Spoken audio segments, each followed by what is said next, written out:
తెలంగాణ రాష్ట్ర బీజేపీ నూతన అధ్యక్షుడిగా రామచంద్రరావు మొట్టమొదటిసారిగా మెదక్ జిల్లాకు విచ్చేసిన సందర్భంగా బీజేపీ జిల్లా అధ్యక్షుడు వాల్దాస్ మల్లేష్ గౌడ్ ఆధ్వర్యంలో మంబోజిపల్లి నుండి మెదక్ పట్టణంలోని శ్రీ సాయి బాలాజీ గార్డెన్స్ వరకు భారీ ద్విచక్ర వాహన ర్యాలీ నిర్వహించారు. ఈ సందర్భంగా ఆయన భారతీయ జనతా పార్టీ జిల్లా కార్యకర్తల సమావేశంలో పాల్గొని జ్యోతి ప్రజ్వలన చేసి కార్యక్రమాన్ని ప్రారంభించారు. ఈ రోజు భారతీయ జనతా పార్టీ పరిస్థితి ఎట్లుందంటే, ఇదే మెదక్ జిల్లాలో మనము ఎంపీ రఘునందన్ గారు గెలిచారు, గతంలో ఎంపీ నరేంద్ర గారు గెలిచారు, గతంలో మనం ఎమ్మెల్యేలు గెలిచాము, ఇక్కడ మనం ఈ యొక్క జిల్లాలో ప్రిన్సిపల్ చైర్మన్ గెలిచినాము, ఈ వైస్ చైర్మన్ గెలిచినాము.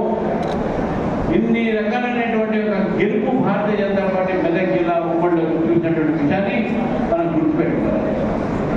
ఈరోజు భారతీయ జనతా పార్టీ గతంలో ఏదైతే ఇది కేవలము పట్టణాలకు సంబంధించినటువంటి పార్టీగా భావించేవాడో, ఈరోజు భారతీయ జనతా పార్టీ పట్టణాలకే కాదు గ్రామీణ ప్రాంతంలో కూడా భారతీయ జనతా పార్టీ పెరుగుతున్న విషయాన్ని మనం గుర్తుపెట్టుకోవాలి.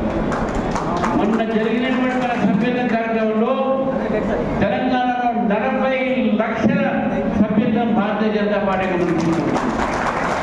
40 లక్షల్లో మెదక్ జిల్లాలోనే మన ఎంపీ గారు కష్టపడితే ఇదే ఉమ్మడి జిల్లాలో 2 లక్షల పై సభ్యత్వాన్ని ఈరోజు మనం మెదక్ జిల్లాలో నమోదు చేసుకుంటున్నాం.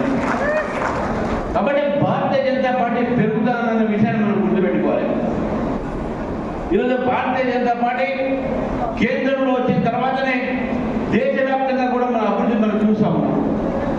ఇంతకుముందు దత్తనారాయణ గారు ప్రస్తావిస్తూ రోడ్ల గురించి మాట్లాడారు.